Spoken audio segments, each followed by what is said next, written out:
Hey everybody, David here, and today I want to do a ranking of my favorite female superhero movies from worst to best. Actually, not all of these are going to be favorites because some of these are pretty bad, especially back in the early years of superhero filmmaking. There were a lot of bad superhero movies, but there's been a lot of good ones in those early days too, and even more so, I think today. We've reached a golden era of superhero movies, the last decade, I would say. And Here is 8 superhero movies with female heroes in front and center.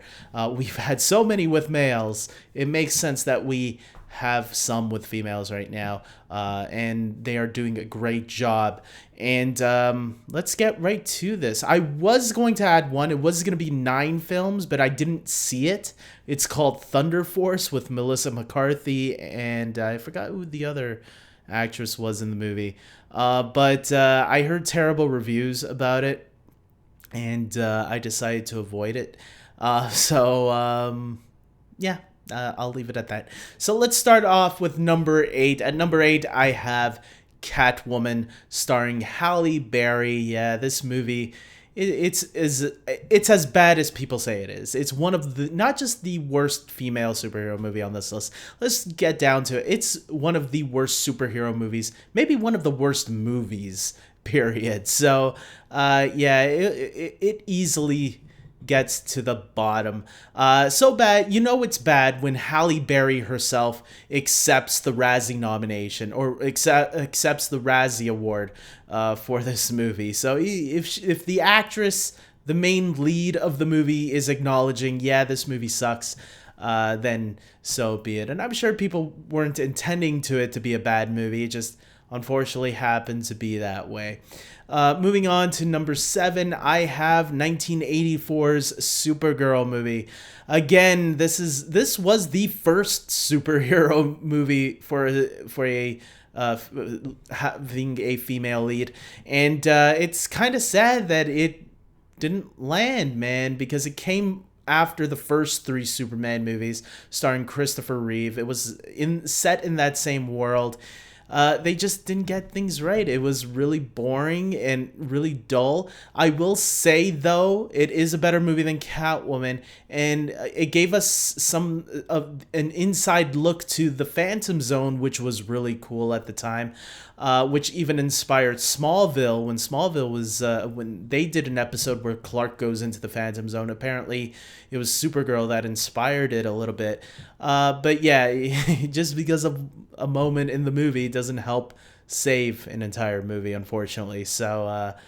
But Helen Slater, she's a highlight. I thought she did really good, unfortunately, and she has been back in other iterations of Superman as playing different characters. Like in Smallville, she returned as Clark's mother. In Supergirl, the new Supergirl series on the CW that started in 2015, which is on its final season right now, she was playing the adoptive mother who took care of Kara when she arrived on Earth. So there.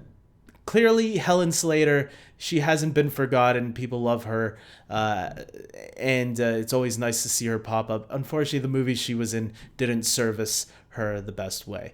Moving on to number 6, I have Elektra. This stars Jennifer Garner. This was Marvel's first attempt. Technically, it was Fox, but Marvel was somewhat associated with it too. I'm sure Marvel Studios would love to distance themselves from it, but it is a Marvel property, and the better version of Elektra is actually in the Marvel Netflix series. Unfortunately, Jennifer Garner played the character. And look, Jennifer Garner is a great actress. She's very beautiful, but she wasn't probably the best choice to play Elektra. I thought she did a fine job, all things considered. I get the criticisms behind it, but at the same time, I thought she did a good job. I liked her in the Daredevil movie with Ben Affleck, and this was a spin-off of that. And to see her play the lead, I thought the movie overall was okay, personally. I didn't think it was a terrible, trashy movie, but I didn't think it was nowhere near as good as some of the all-time greats. And even at that time, I knew, okay, this was fine. It was okay. I haven't seen it in years, though, so my mind could probably change on it. If I saw it today, I'd probably look with different glasses, especially with all the superhero content we've gotten since then. But for what it's worth, it's better than Supergirl and Catwoman. So there you go. At least Marvel's first attempt at a female superhero movie was much better than DC's first two attempts. Moving on to number 5, I have Wonder Woman 1984. This was a more recent one that I was rooting for, I was super excited for, and then it disappointed me, unfortunately. But you know what, it still had some moments there that I thought were pretty cool. They gave us the invisible jet. That got me geeking out a little bit when I first saw that. But for what it's worth, I think it was a little bit too long. I think the thing with the stone, the wishing stone, should have been something else entirely. I think it was a little messy on that front. I think Maxwell Lord, even though he was played great, clearly Pedro Pascal was having a great time. I felt the story revolving around him was a little weak, in my opinion. I think they should have centered it more on Cheetah somehow. Maybe have her going after this wishing stone instead of him. I don't know. But for whatever, the movie turned out to be okay. At least it was better than the first 3 that was on my list right now. And now we get to the top 4, which, in my opinion, are the better movies of the ones that I just went through. Starting with number 4, I have Captain Marvel. I actually did like Marvel's attempts here at their first superhero female outing. I think Carol Danvers was a cool character, cool take. I know a lot of people have their issues with Brie Larson for some reason. I don't understand those issues. She said things that I think I agree with. I think I think a lot of women should speak up about this movie because this is a movie that represents them and they should be proud of that. And I think this movie does a great job having a character kind of like Superman in some essence. Like, she's very powerful, although she's from Earth.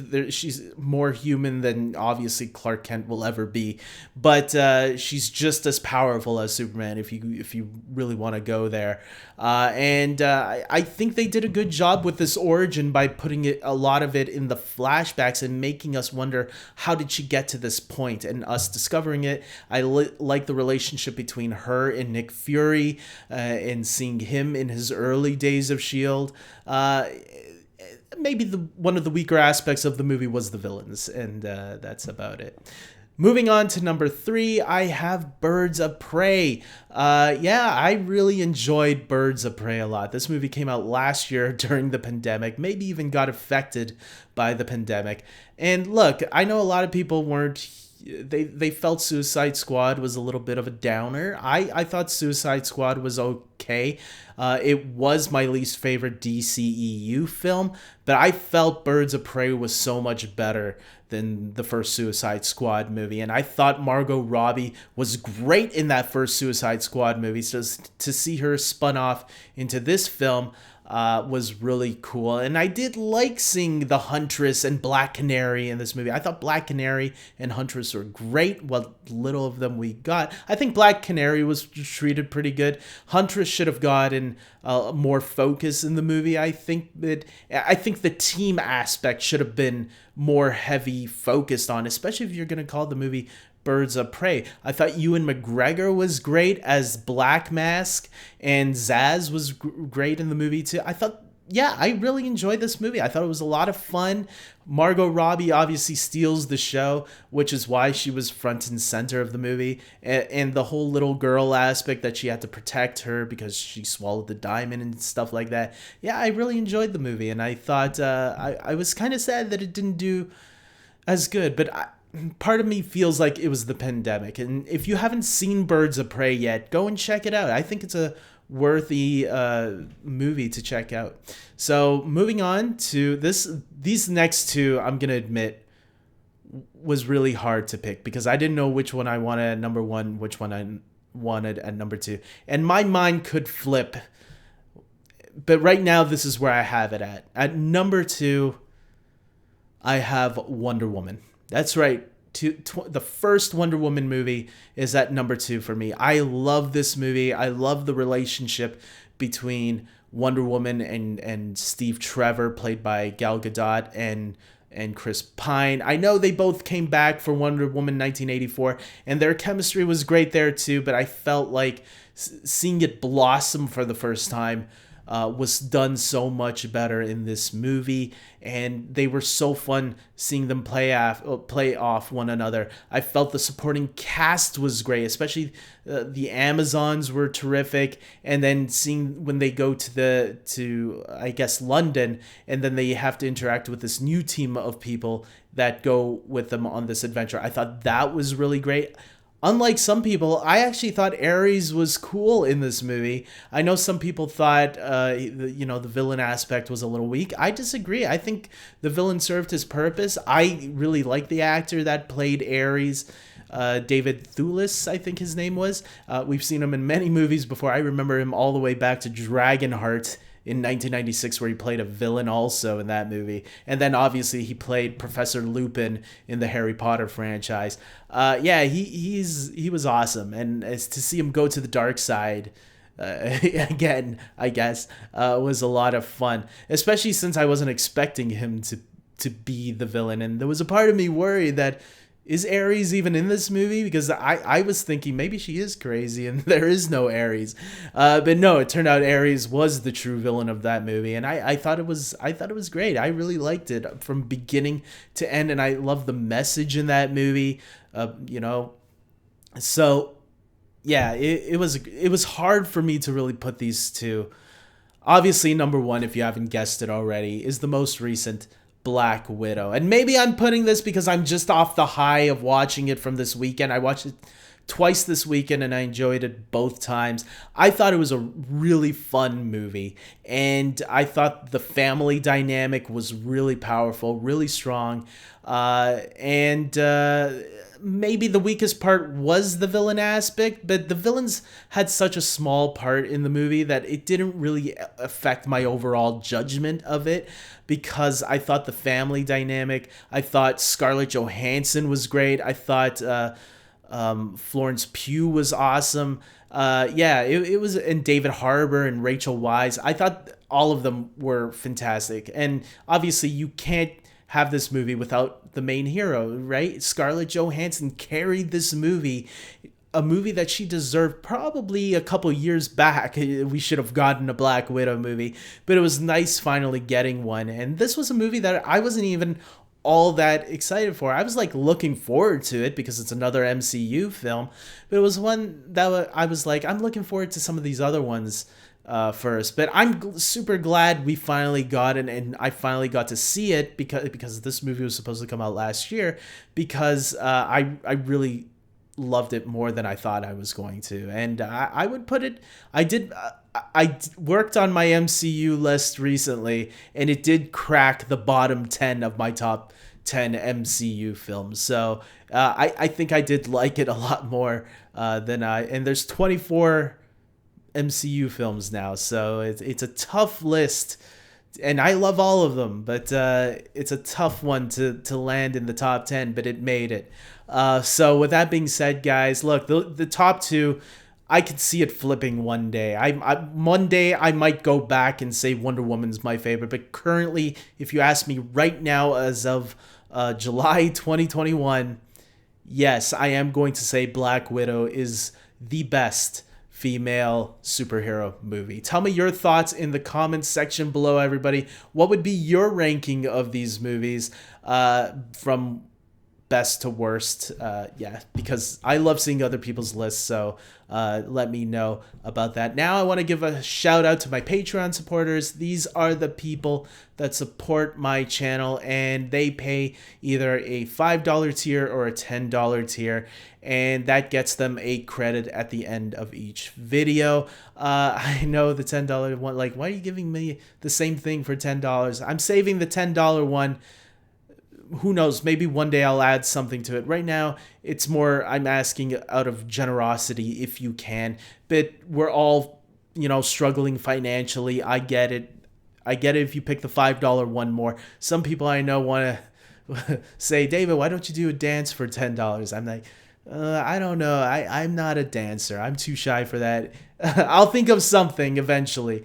But right now, if you can offer a little bit more, that's what the $10 there is for. But $5 is the one that I'm hoping for sure will allow people to say, okay, I can give this guy $5 a month. Why not?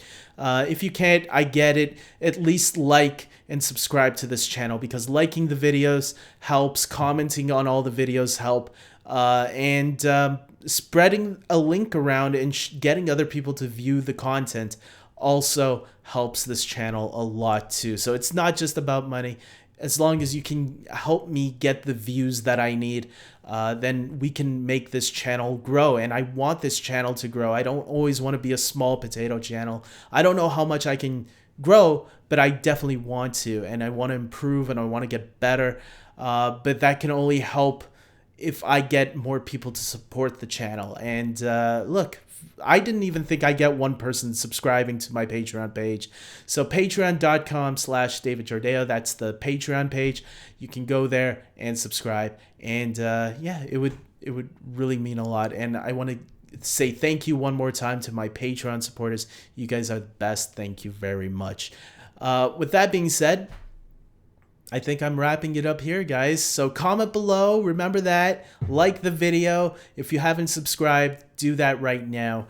And until next time, everybody, I'm signing off here. Take care.